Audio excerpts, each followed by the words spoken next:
तूबा लिअजवाफिन तहमिलु हाज़ा, और उन सीनों के लिए मुबारकबाद है जो सीने कुरान की इन सूरतों को महफूज करेंगे।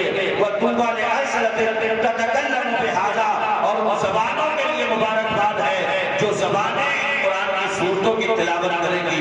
मेरे भाई, हमारे दिलों पे जो आज गुबार पड़ी है उसकी वजह यह है कि कुरान ने बहुत ऊंचे उठा करके रख दिया है और वो गुबार आलूद हो चुका है।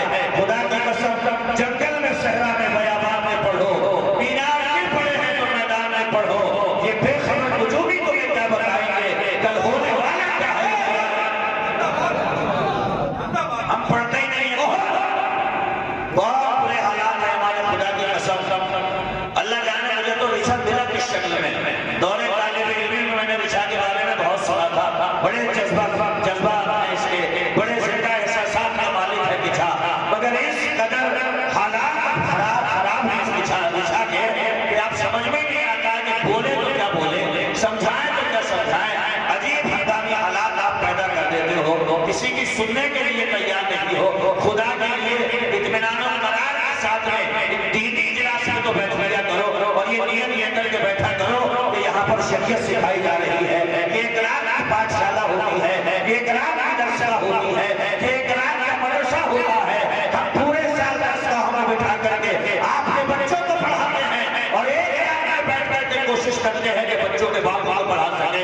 ये दरसा है तुम्हारी, ये पाठशाला है तुम्हारी, ये सारे उलेमा टीचर की हैसियत से मौजूद होते हैं, आप स्टूडेंट की हैसियत से मौजूद हो। अपना दीन सीखो, अपना कुरान सीखो।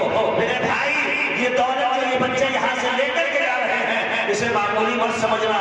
खुदा की कसम, आपको इंटर करते करते मौत आ जाए, कुरान की किसी आयत और हदीस में नहीं है कि आपका इंटर कब्र में पूरा कराया जाएगा। अगर आपको बीए करते करते मौत आ जाए, कोई हदीस नहीं आई मुस्तफा की कि आपका बीए आपकी कब्र में पूरा कराया जाएगा। मगर सुनिए हदीस रसूल और झूठ कर बोलिए सुभान अल्लाह।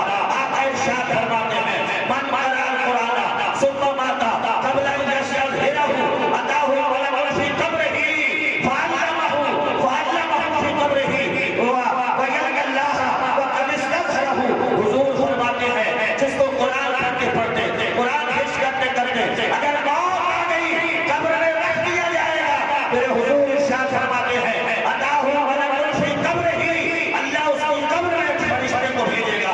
फअल्लमहु फी कब्रिही, वो फरिश्ता कब्र के अंदर जो स्वाहिद नाम मुकम्मल रह गया है, वो फरिश्ता पूरा कराएगा। यहाँ तक कि वो बंदा जब क़यामत के दिन अल्लाह से मुलाकात करेगा तो पूरा हक देगा। जिंदाबाद जिंदाबाद, नारे तकबीर, नारे रिसालत, नारे गौसियत, मुफ्ती जालिम क़बला, दशरे दस्तार बंदी, जामिया फैजुल रसूल, नारे तकबीर। 1400 साल पहले हमारे नबी कह करके गए थे, तुम आलिम अगर बनना ही पड़े तो शरीयत के आलिम बन जाना। इन उलमा को क्या समझते हो कि सादात इकराम मिंबर नूर पे बैठे हैं इसलिए अदब और इकराम करते हो कि ये आले रसूलुल्लाह है। सुनो रसूलुल्लाह का फरमान, खुलिक़त सादात मिन सुल्बी व खुलिक़ल उलमा मिन सदरी। आका इरशाद फरमाते हैं कि तमाम दुनिया के सादात मेरी पूछ से पैदा किए गए हैं और दुनिया भर के जितने उलमा हैं मेरे सीने के फैज़ पैदा किए हैं। जिंदाबाद जिंदाबाद। ये मुस्तफा के सीने का फैज़ है जो बुखारी की शक्ल में सामने आता है, इमाम मुस्लिम की शक्ल में सामने आता है, इमाम आज़म की शक्ल में सामने आता है, इमाम मालिक की शक्ल में सामने आता है। खुदा की कसम, ये तमाम उलमा मुस्तफा के सीने से फैज़ पाने वाले हैं। अगर सादात मुस्तफा की पुष्प से पैदा है तो तमाम उलमा मुस्तफा के सीने के पैगाम खाने वाले हैं। जिंदाबाद जिंदाबाद। बहुत अच्छा बहुत अच्छा। न सीखने के लिए दिलचस्पी, न तो जानने के लिए कोई बेकरारी। मैं अक्सर अपनी तकरीरों में कहता हूँ, हम का हाल ये है कि इमाम मस्जिद में दुआ कर रहे हैं, रब्बना तक़ब्बल मिन्ना इन्नका अंतस समीउल अलीम, और पीछे से ये कह रहे हैं आमीन, और बच्चा बराबर में फूट बैठ के पूछ रहा है, बड़ा शराब की है ना, कह रहा है अब्बा इमाम साहब मुसल्ले में क्या कर रहे हैं, तो गोली मार से कह रहा आमीन बोलता रहे, तेरे अब्बा को भी पता नहीं चल पाया इमाम साहब बोल क्या रहे हैं। खुदा के लिए इतना तो सीख लो कि इमाम दुआ क्या कर रहा है। कुरान